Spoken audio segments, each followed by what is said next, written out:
Hello.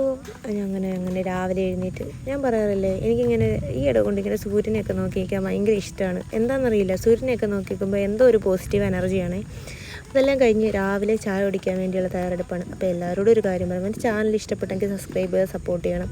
അങ്ങനെ രാവിലെ ചായ കുടിയൊക്കെ കഴിഞ്ഞ് അതെല്ലാം കഴിഞ്ഞ് എൻ്റെ റൂമിൽ ഇങ്ങനെ ഒരു ചെടിയുണ്ട്. ചെടി പ്രേമമൊന്നുമില്ല, എനിക്കിങ്ങനെ വെക്കാൻ തോന്നി, അങ്ങനെ ഒരു ചെടി വെച്ചതാണ്. പിന്നെ ഇന്ന് രാവിലെ പുട്ടുപ്പഴമാണ്. പിന്നെ ഞങ്ങൾക്കൊരു ചക്ക കിട്ടി, അമ്മ പറഞ്ഞ് വേവിക്കാമെന്ന്. അങ്ങനെ ഞങ്ങൾ ചക്ക വേവിക്കാനെടുത്തു. പിന്നെ ഞാൻ ഉച്ചയായപ്പോൾ ചേച്ചിയുടെ മോളെ വിളിക്കാൻ വേണ്ടി പോയി. അവൾ എക്സാം ആയിരുന്നു. തിരിച്ച് വിളിച്ചുകൊണ്ട് വരുന്ന വഴിക്ക് ഞങ്ങളുടെ കലാപരിപാടികൾ ഇങ്ങനെയൊക്കെയാണ്. എന്തെങ്കിലുമൊക്കെ ഇങ്ങനെ കഴിച്ചുകൊണ്ട് വരിക. പിന്നെ വീട്ടിൽ വന്നപ്പോൾ അമ്മ ചക്ക വേവിച്ചതും മത്തിക്കറിയും നല്ല പച്ചമോരും ഉണ്ടായിരുന്നു, അത് കഴിച്ചു. പിന്നെ വൈകിട്ട് അമ്മ ഉള്ളിവടയും ഏത്തയ്ക്കാപ്പവും ഉണ്ടാക്കി, അങ്ങനെ അതും കഴിച്ചു. പിന്നെ വൈകിട്ടായപ്പോൾ ഇങ്ങനെ പൊറോട്ട തിന്നാനൊരു മോഹം. അങ്ങനെ പൊറോട്ട വാങ്ങിക്കാൻ വേണ്ടി പോയതാണ്. നമ്മുടെ അടുത്ത ജംഗ്ഷനിൽ തന്നെയാണ്. അപ്പം പിന്നെ വൈകിട്ടപ്പോൾ അമ്മ ബ്രെഡ് സാൻഡ്വിച്ച് ഉണ്ടാക്കി. അപ്പോൾ എല്ലാവർക്കും ബൈ.